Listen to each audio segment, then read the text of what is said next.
sedia mendengar. Sejak kulihat wajahnya, ku yakin pada firman-Nya dan menyerahkan bimbangku di dalam saat yang teduh.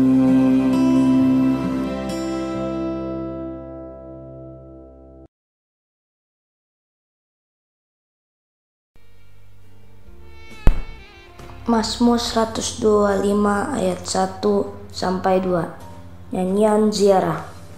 Orang-orang percaya kepada Tuhan adalah seperti gunung Sion yang tidak goyang, yang tetap untuk selama-lamanya. Yerusalem, gunung-gunung sekelilingnya, demikianlah Tuhan sekeliling umatnya, dari sekarang sampai selama-lamanya. Selamat berjumpa Bapak Ibu sekalian di dalam doa pagi online. Hari ini kita akan bersama-sama mendengarkan firman Tuhan dalam tema ahli waris. Karena itu saya mengajak kita sekalian untuk menyatukan diri kita di dalam doa. Saudara, mari kita berdoa. Bapa dalam Tuhan Yesus Kristus, terima kasih kalau pada pagi hari ini kami sebagai umat Tuhan boleh mengalami dan merasakan kembali persekutuan doa, yaitu persekutuan doa online. Tuhan, biarlah Engkau memimpin kami dalam hikmat-Mu supaya apa yang boleh kami dengar, apa yang boleh kami dalami lewat firman Tuhan, membuat kami juga boleh bertumbuh di dalamnya. Di dalam nama Tuhan Yesus Kristus kami berdoa. Amin. Saudara, pada pagi hari ini firman Tuhan terdapat di dalam Kisah Para Rasul pasal ketiga, ayatnya yang ke-17 sampai pasal 4 ayatnya yang ke-4, yang menyatakan demikian, saudara.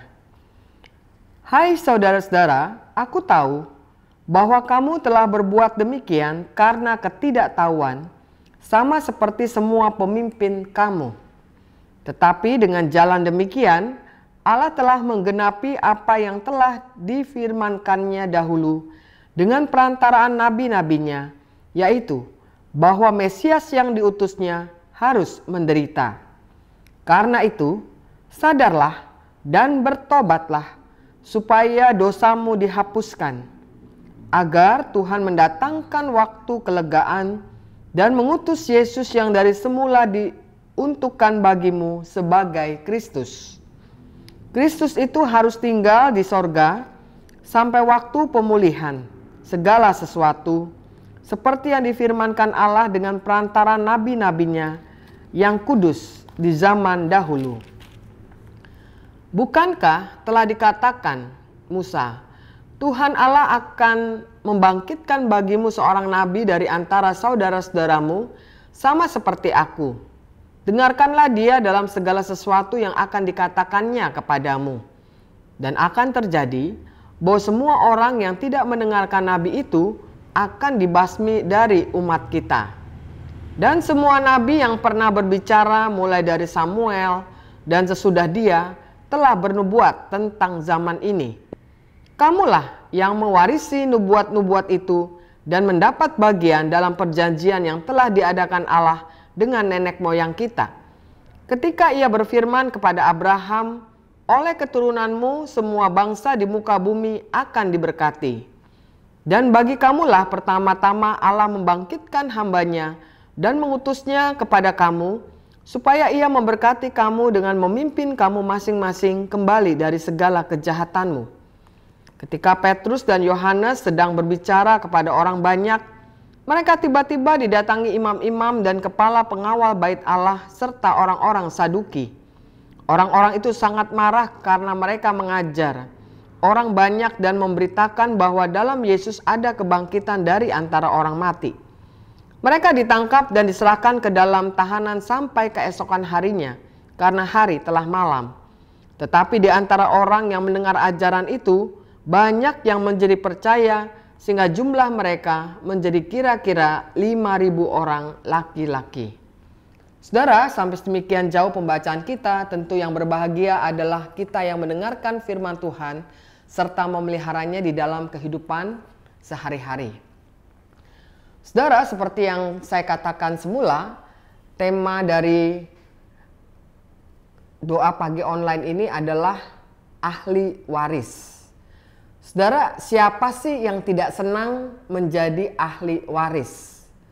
Saya sangat meyakini bahwa setiap orang senang menjadi ahli waris.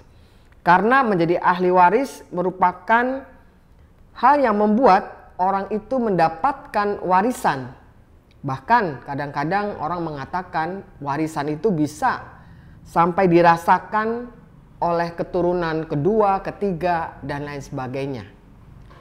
Namun saudara, ketika kita bicara tentang warisan, sebenarnya warisan itu tidak melulu atau selalu bicara tentang harta atau materi. Seorang yang bernama Peter Buffett adalah anak bungsu dari pengusaha kaya yang bernama Warren Buffett. Alih-alih meneruskan bisnis sang ayah, Peter Buffett justru dikenal sebagai seorang musisi yang memulai karirnya dari bawah.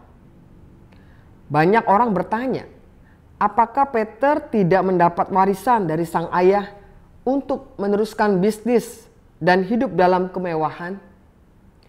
Di dalam satu bukunya yang berjudul Life is What You Make It, Peter Buffett menulis bahwa kehidupannya sebagai seorang musisi justru terjadi karena warisan yang ia terima dari sang ayah. Namun saudara, jangan salah sangkal ya, sebab warisan yang berharga yang dimaksudkan Peter di sini ia terima bukan dalam arti materi atau kekayaan, tetapi suatu filosofi yang diajarkan ayahnya kepada dia. Filosofinya itu adalah temukan jalan hidupmu sendiri. Nah, saudara, warisan itulah yang membuat dirinya kemudian tekun mengembangkan diri menjadi seorang musisi. Berbeda jauh dari panggilan ayahnya sebagai seorang pengusaha atau pebisnis. Nah, saudara, tulisan Peter Buffett ini sebenarnya lagi-lagi menyadarkan kita semua bahwa yang dimaksudkan warisan itu tidak melulu bicara tentang materi dan kekayaan.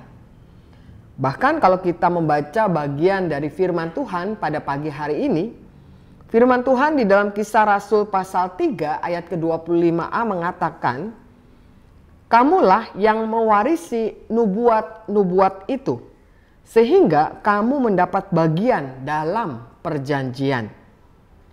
Saudara, yang disampaikan di sini adalah bahwa yang menerima warisan itu adalah menerima warisan nubuat-nubuat. Nah, apa yang dimaksudkan di sini, saudara? Yang dimaksudkan di sini adalah pengajaran tentang pemberitaan dari pendahulu-pendahulu kita atau dari saksi-saksi iman yang terdapat di dalam Alkitab. Siapa saksi-saksi iman itu? Kita bisa sebut saja para nabi yang ada di dalam perjanjian lama. Atau juga para rasul yang memberikan begitu banyak nasihat-nasihat, pengajaran-pengajaran kepada kita. Bahkan juga kita tentu teringat akan tulisan-tulisan Rasul Paulus di dalam pengajarannya kepada jemaat atau juga kepada pemimpin jemaat. Dan satu lagi yang tidak boleh dilupakan adalah pengajaran Yesus sendiri dan teladan hidupnya, baik kepada murid-muridnya tapi juga kepada seluruh pengikut-pengikutnya. Pengajaran-pengajaran ini, saudara, itu adalah nubuat atau sesuatu yang memberikan janji-janji dalam kehidupan mereka. Makanya sebenarnya selaku orang beriman, kita ini adalah anak-anak perjanjian. Anak-anak yang boleh menerima janji-janji Allah. Di dalam Roma 8 ayat 17 dikatakan, dan jika kita adalah anak, maka kita juga adalah ahli waris. Maksudnya orang-orang yang berhak menerima janji-janji Allah yang akan menerimanya bersama-sama dengan Kristus yaitu jika kita menderita bersama-sama dengan Dia, supaya kita dipermuliakan bersama-sama dengan Dia. Saudara, ini mengingatkan kepada kita bahwa kita bukan hanya menikmati warisan dari para pendahulu kita dengan istilahnya kita berjalan di tempat ya untuk diri kita sendiri. Tetapi kita juga wajib menjaga, memelihara, dan bahkan mewariskan nilai-nilai pengajaran kita itu kepada anak-anak kita ataupun juga kepada generasi-generasi penerus. Kita harus menyadari bahwa kita ini pengikut Kristus, anak-anak Allah. Oleh karena itu kita harus menghidupi nubuat-nubuat atau janji-janji Allah itu di dalam kehidupan kita. Dan kalau kita membaca Alkitab, saudara, baik perjanjian lama ataupun perjanjian baru, maka tidak terhitung banyaknya janji-janji Allah itu dinyatakan untuk membuat kita kuat menghadapi segala tantangan dan pergumulan hidup kita. Apa saja sih yang kita tahu, saudara-saudara, terkait dengan janji-janji Allah itu? Kalau kita membaca di dalam 1 Yohanes 2 ayat ke-25, janji Allah mengatakan begini, "Dan inilah janji yang telah dijanjikannya sendiri kepada kita, yaitu hidup yang kekal." Saudara, itu berarti saudara dan saya harus menghayati betul bahwa kehidupan yang kita jalani ini bukan hanya sekedar hidup yang sementara, tapi juga kehidupan kekal. Dan kita harus memegang janji itu. Tapi juga bukan hanya hidup yang kekal. Di bagian lain kita membaca dalam 1 Yohanes 1 ayat 9 dikatakan di sana, "Jika kita mengaku dosa kita, maka Ia adalah setia dan adil, sehingga Ia akan mengampuni segala dosa kita dan menyucikan kita dari segala kejahatan." Artinya, Allah juga berjanji untuk mengampuni setiap dosa-dosa yang kita lakukan kalau kita sungguh-sungguh mengakuinya di hadapan Tuhan. Dan tidak hanya itu juga, Tuhan juga berjanji memberikan Roh Kudus untuk memimpin langkah kehidupan kita. Di dalam Lukas 11 ayat ke-13 dikatakan, "Jadi jika kamu yang jahat tahu memberi pemberian yang baik kepada anak-anakmu, apalagi Bapamu yang di sorga, Ia akan memberikan Roh Kudus kepada mereka yang meminta kepadanya." Artinya, Roh Kudus ini yang adalah Allah sendiri siap untuk 24 jam menjaga kehidupan kita, melindungi kita. Bahkan setiap dalam pergumulan, persoalan apapun, kita boleh datang dalam pertolongan Roh Kudus untuk diberikan jalan keluar dari setiap pergumulan kita. Tapi Tuhan juga berjanji bahwa Dia akan memberikan hikmat dan kebijaksanaan kepada kita. Di dalam Yakobus pasal 1 ayat ke-5 dikatakan, "Tetapi apabila di antara kamu ada yang kekurangan hikmat, hendaklah ia memintakannya kepada Allah yang memberikan kepada semua orang dengan murah hati dan tidak dengan membangkit-bangkit, maka hal itu akan diberikan kepadanya." Artinya, saudara-saudara, hikmat dan kebijaksanaan dalam hidup itu adalah sesuatu yang penting yang harus kita miliki. Oleh karena itu, biarlah kita juga memegang janji Allah bahwa Ia akan mengaruniakan hikmat dan kebijaksanaan bagi setiap kita yang sungguh-sungguh memintanya. Sehingga kita boleh menjadi seorang Kristen yang matang, yang dewasa, yang tahu akan panggilan kita sebagai seorang Kristen. Nah, saudara, dari semua penjelasan ini, apa yang harus kita nyatakan dalam hidup iman kita? Bukankah kita harus bersyukur bahwa kita adalah ahli waris dari janji-janji Allah, sehingga hidup kita senantiasa diperkenankan Allah untuk selalu dijaga dan dilindungi serta disertai, dan kita menghidupi janji-janji itu dengan setia, dengan melakukan apa yang benar, yang seturut dengan kehendak Tuhan. Selamat menjadi ahli waris kerajaan Allah, selamat menghidupinya, dan selamat mendapatkan kemuliaan di dalam Tuhan. Amin. Saudara, mari kita satukan diri kita di dalam doa. Bapa dalam Tuhan Yesus Kristus, terima kasih akan firman Tuhan yang di pagi hari ini mengingatkan kepada kami sekalian bahwa kami semua adalah ahli waris dari pengajaran-pengajaran Tuhan. Kami semua adalah ahli waris kerajaan Allah. Oleh karena itulah kami harus menghidupi janji-janji Allah di dalam kehidupan kami dan melakukannya seperti apa yang Tuhan kehendaki. Sehingga kehidupan kami senantiasa berkenan dan kami boleh menjadi orang-orang yang hidup serupa dan segambar dengan Engkau. Tuhan, kami juga ingin berdoa dalam perjalanan hidup kami yang penuh dengan tantangan dan pergumulan. Kami berdoa bagi setiap kami yang menderita sakit. Tuhan, mari datang di dalam pemulihan-Mu, berikan mereka kekuatan iman, jalan keluar, dan hal-hal yang mereka butuhkan dikala mereka harus melaksanakan pengobatan, baik di rumah sakit ataupun juga di rumah mereka masing-masing. Biarlah dukungan keluarga, saudara-saudara seiman menjadi jalan buat penyembuhan mereka. Kami juga berdoa bagi saudara-saudara kami yang berduka, yang ditinggalkan oleh orang-orang yang mereka kasihi. Mari Tuhan tolong supaya membalut segala kesedihan mereka, menghapus segala air mata mereka, sehingga mereka tetap boleh meyakini akan janji-janji Tuhan, akan masa depan yang pasti di dalam Tuhan. Kami juga berdoa Tuhan bagi setiap keluarga-keluarga dalam hubungan mereka sebagai pasangan suami istri, dalam hubungan mereka dengan orang tua dan anak. Biarlah Tuhan selalu mengikat mereka dalam kerukunan kasih yang kuat, dalam keharmonisan, dalam pengertian dan pengampunan, supaya mereka tumbuh menjadi keluarga-keluarga yang matang, yang dewasa, yang saling mengerti dan memahami satu dengan yang lainnya. Demikian juga tentunya dengan keluarga besar GKI Surya Utama sebagai satu tubuh Kristus yang diikat oleh semua bagian-bagiannya yang boleh bersekutu, melayani, dan bersaksi bagi kemuliaan Tuhan. Biarlah baik majelis jemaat, para pendeta, penatua, lalu juga badan-badan pelayanan, dari komisi anak, remaja, pemuda, dewasa, komisi ibadah, komisi kesehatan, dan juga yang lainnya. Biarlah kami semua diikat dalam kekuatan kasih Tuhan untuk terus melayani dan memuliakan Tuhan.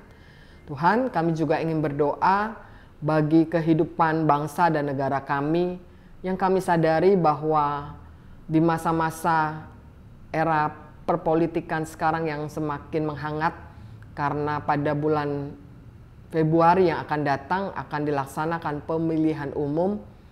Biarlah kandidat-kandidat baik presiden maupun cawapres benar-benar dapat nantinya memenuhi janji-janji mereka, baik pada saat mereka berkampanye maupun juga nanti ketika mereka melaksanakan tugas panggilannya.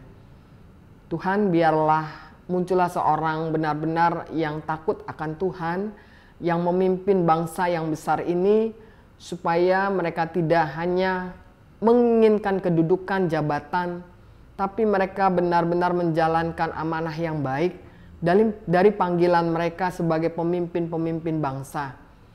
Biarlah pemilu yang akan datang berjalan dengan jujur, dengan adil, dengan berjalan dalam demokrasi yang benar, sehingga tidak ada orang-orang atau kelompok-kelompok yang memiliki niat-niat yang tidak benar, mengacaukan segala perencanaan tentang pesta demokrasi ini ya Tuhan.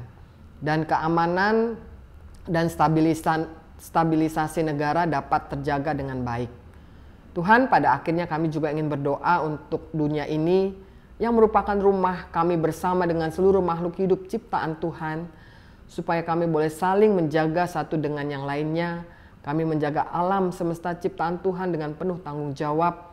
Dan kami juga boleh membawa misi perdamaian di tengah-tengah peperangan yang sekarang ini terjadi di berbagai belahan dunia. Baik yang terjadi di Ukraina dengan Rusia, yang terjadi antara Hamas dan juga Israel. Tuhan, mari datang dalam pemulihan supaya negara-negara, pemimpin-pemimpin mau duduk bersama agar terjadi solusi yang baik bagi perdamaian ini ya Tuhan. Karena kami merindukan bahwa sesama kami yang ada di dalam peperangan pada akhirnya juga boleh mendapatkan hidup yang damai, hidup yang sejahtera, dan karena orang-orang juga mengupayakan perdamaian ya Tuhan. Tuhan, inilah seluruh doa-doa syafaat kami yang hanya kami naikkan di dalam nama Tuhan Yesus Kristus sebagai Tuhan dan Juru Selamat kami yang hidup. Amin.